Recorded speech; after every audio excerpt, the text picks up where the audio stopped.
የመጀመሪያይቱ ወደ ቆሮንቶስ ሰዎች ምዕራፍ 6 ከእናንተ አንዱ ከባልንጀራው ጋር ሙግት ቢኖረው በቅዱሳን ፊት በመፋረድ ፋንታ በአመፀኞች ፊት ሊፋረድ ይደፍራልን?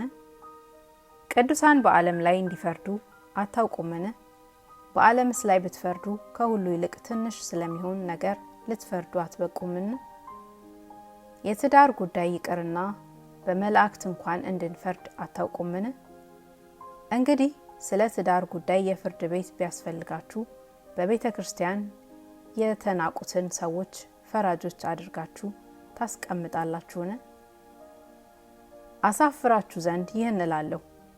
እንደዚህ ነውን? በወንድሞች መካከል ሽማግሌ ሊሆን የሚችል አንድ አስተዋይ ሰው በእናንተ ዘንድ አይገኝምን? ነገር ግን ወንድም ወንድሙን ይከሳል፣ ይህም በማያምኑ ፊት ይደረጋልን?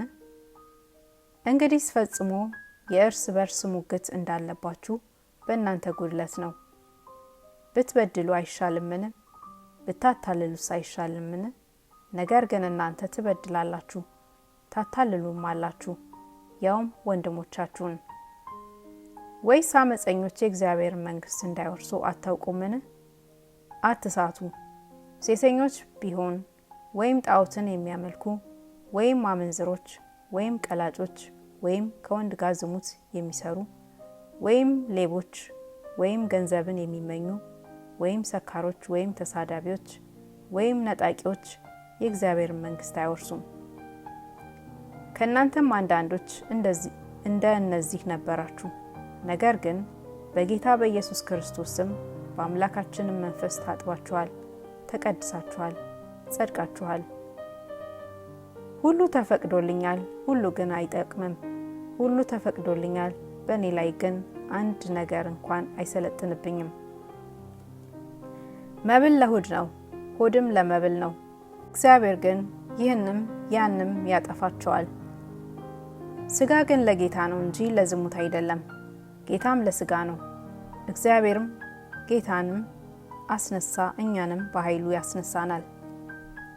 ሥጋችሁ የክርስቶስ ብልቶች እንደሆኑ አታውቁምን? እንግዲህ የክርስቶስን ብልቶች ወስጄ የጋለሞታ ብልቶች ላደርጋቸውን? አይገባም። ወይስ ከጋለሞታ ጋር የሚተባበር አንድ ሥጋ እንዲሆን አታውቁምን? ሁለቱ አንድ ሥጋ ይሆናሉ ተብሏልና።